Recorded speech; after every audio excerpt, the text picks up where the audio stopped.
Hello guys, আবার নতুন একটা ব্লগে সবাইকে স্বাগত। তোমরা আছো ট্রাভেল উইথ সৈকত, ট্রাভেল বয় সৈকতের সাথে। তো আমার এই জার্নিটা শুরু হয়েছিল শিয়ালদা স্টেশন থেকে। দার্জিলিং মেলে করে আমি এসেছিলাম এনজিপি। এনজিপি থেকে সোজা ডাইরেক্ট আমার গন্তব্যস্থল ছিল কালিম্পং, দার্জিলিং। আমি এনজিপি থেকে ওখান থেকে কার না নিয়ে আমি সোজা চলে এসেছিলাম শিলিগুড়ি তেনজিং নরগে বাস স্ট্যান্ড। ওখান থেকে আমি হোটেলে ফ্রেশ হয়ে তারপর আমি ওখান থেকে এনবিএসটিসি বাস স্ট্যান্ডে গিয়ে 117 টাকা দিয়ে 117 টাকা থেকে 125 টাকার মধ্যে, আপনারা অনলাইন কাটলে 117 টাকা, আর ট্যাক্স দিয়ে 125 টাকার মতো পড়বে, দিয়ে আপনারা কালিম্পংয়ের উদ্দেশ্যে যেতে পারেন। আমার কাছে মনে হয়েছে এটা খুব পকেট ফ্রেন্ডলি জিনিস। তো আমি বেরিয়ে পড়লাম বাসে করে। রাস্তা বর্ষাকাল, কিন্তু প্রকৃতি খুব সুন্দরই দেখাচ্ছে।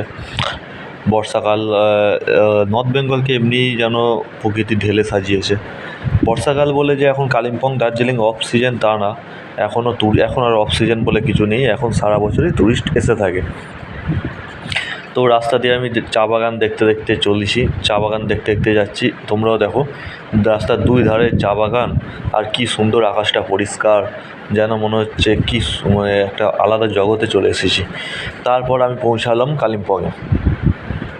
কালিম্পং থেকে আমি যতবারই এসেছি, কালিম্পং আমার হোটেলের পাশেই আছে কালিম্পং ইন্ডাস্ট্রিয়াল পার্ক, যেটা এখানকার স্থানীয় লোকেরা এখানে এসে আড্ডা মারে, এখানে থাকে। প্লাস আমিও যতবার এসেছি কাজের সূত্রে হোক, এখানে আমি একটুখানি সময় কাটিয়ে যাই।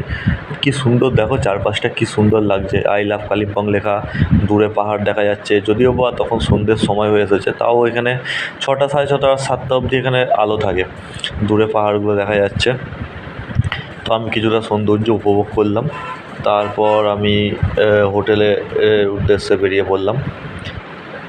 সেদিনে হোটেলে কাটিয়ে তারপরে আমি বেরিয়ে পড়লাম দার্জিলিংয়ের উদ্দেশ্যে। কারণ কালিম্পংয়ে আমার একদিনেরই কাজ ছিল। তো ওখান থেকে আমি দার্জিলিং পাহাড়ে ওই দিনকে সকাল থেকে বৃষ্টি হয়েছে। দেখো চারিদিকে রাস্তার কাজ হচ্ছে।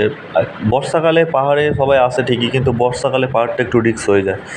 এখানে রাস্তাঘাটে প্রচুর ধস নামে, গাড়ি চলাচল বন্ধ হয়ে যায়। তাই বর্ষাকালটাকে অফ সিজন ছিল, কিন্তু এখন আর অফ সিজন বলে কিছু নেই। বর্ষায় পাহাড়ের রূপই একটা আলাদা। যারা বর্ষায় পাহাড়কে উপভোগ করতে যায়, তারা এখন আর অফ সিজন বলে কিছু নেই, এখন সারা বছরই দার্জিলিংয়ে ট্যুরিস্ট আসে। আমিও গিয়েছিলাম, আমি ভেবেছিলাম যে এখন অফ সিজন চলছে, কিন্তু না, সব হোটেলই বেশিরভাগ বুকিং ছিল, সব বুকিং ছিল, রুম পাওয়াই খুব মুশকিলের ব্যাপার হয়ে যাচ্ছিলো। তো যাই হোক, আমি যেতে যেতে কিছুটা রাস্তার ভিডিও করছিলাম। তারপর আমি পৌঁছে গেছিলাম দার্জিলিং। ওই দিনকে হোটেলে থেকে পরের দিন সকালবেলা আমি ঘুরতে বেরিয়েছিলাম। তো এই দেখে নাও, পরের দিন সকালবেলা ওয়েদারটা দেখে নাও, কী সুন্দর। এটা দার্জিলিং স্টেশন, এখান থেকে টয় ট্রেনগুলো ছাড়ে।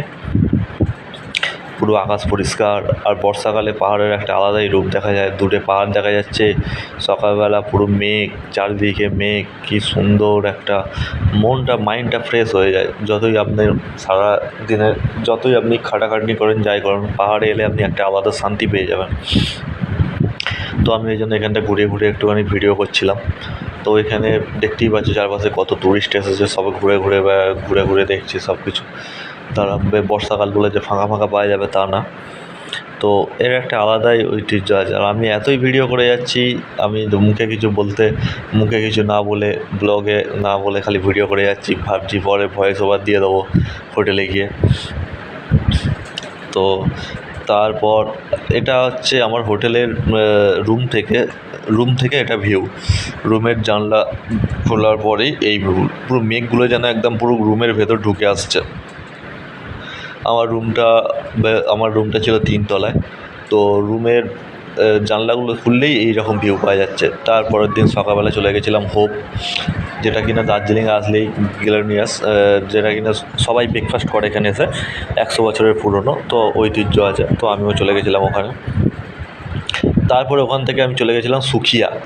ওখান থেকে দার্জিলিং মোটর স্ট্যান্ড থেকে ওখানে 100 টাকা করে পার হেড ভাড়া দিয়ে সুখিয়া, নিরিবিলি জায়গা, পাইন বন ঘেরা একটা অফবিট জায়গা বলা যেতে পারে। চারিদিকে পাইন বন,